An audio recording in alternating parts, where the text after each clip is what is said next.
Hello everyone, আসসালামু আলাইকুম। সবাই কেমন আছেন? আশা করছি সবাই অনেক বেশি ভালো আছেন। আলহামদুলিল্লাহ, আমরাও ভালো আছি। ঘরের ভিতরে মাটির ব্যাংকে আমি কত টাকা জমালাম সেটা নিয়ে আজকের ভিডিওটা থাকবে। মাটির ব্যাংক, প্লাস্টিকের ব্যাংক দুইটা কিন্তু একই, কিন্তু মাটির ব্যাংকটা কিন্তু অনেক আগের প্রচলন। তো যাই হোক, প্লাস্টিকের ব্যাংকেও টাকা রাখি মাঝে মাঝে, তবে মাটির ব্যাংকটা আজকে ভেঙেছি। তো সেটাই আপনাদের সাথে একটু শেয়ার করব যে কত টাকা জমালাম।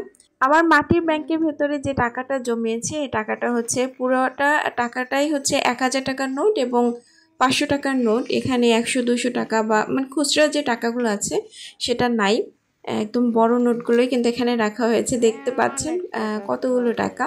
এখানে আরও টাকা রাখা যেত, আমি বলেছিলাম যে আরও রাখা যেত। তো যাই হোক, তারপরও ব্যাংকটা ভেঙে ফেলেছি। এখানে দেখতে পাচ্ছেন কত টাকা একসাথে। আলহামদুলিল্লাহ, এখানে কিন্তু অনেক মোটা অঙ্কের টাকা। সচরাচর মাটির ব্যাংকে এত টাকা কেউই রাখে না, অনেকে রাখে হয়তো, কিন্তু সচরাচর অনেকেই রাখে না। তো যাই হোক, মাটির ব্যাংকে সাধারণত খুচরো টাকাগুলোই রাখা হয়, তবে এখানে যে টাকাটা রাখা হয়েছে সেটা কিন্তু আমাদের হিসাবের টাকা। আমি জানি যে এখানে কয় টাকা রাখতেছি। তো যাই হোক, এই যে টাকাগুলো এখানে ঢালা হয়েছে, এই যে মাটির ব্যাংকটা এখন কিন্তু ফেলে দেব। এতদিন এই মাটির ব্যাংকটা কতটা যত্ন করে তারপর রেখেছি, মাশাআল্লাহ অনেকগুলো টাকা, আলহামদুলিল্লাহ।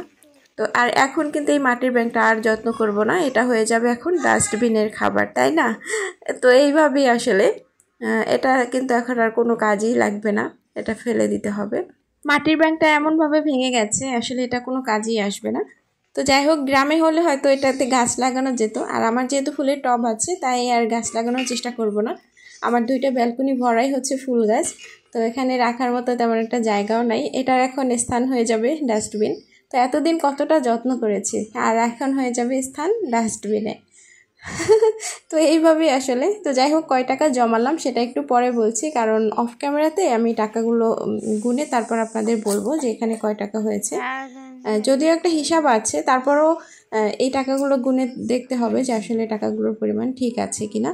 আর জানেন তো, এই টাকার ভিতরে সে গাড়ি চালাচ্ছে, সে তার মতো করে, মানে অনেক বেশি এক্সাইটেড, আমরাও অনেক বেশি এক্সাইটেড, কারণ ব্যাংকের ভেতরে, মাটির ব্যাংকে এতগুলো টাকা জমানো আর একসাথে দেখা খুবই ভালো লাগে।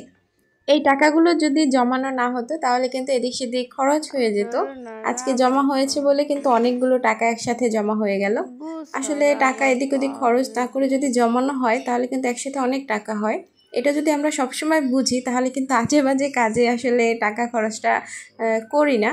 কিন্তু আসলে অনেক সময় মন মানে না বলেই কিন্তু বিভিন্ন ধরনের অপ্রয়োজনীয় জিনিস কিনি। অনেক অপ্রয়োজনীয় জিনিস আমি কিন্তু কিনেছি, যেগুলো আমার কেনার কথা না সেগুলো আমি কিনেছি।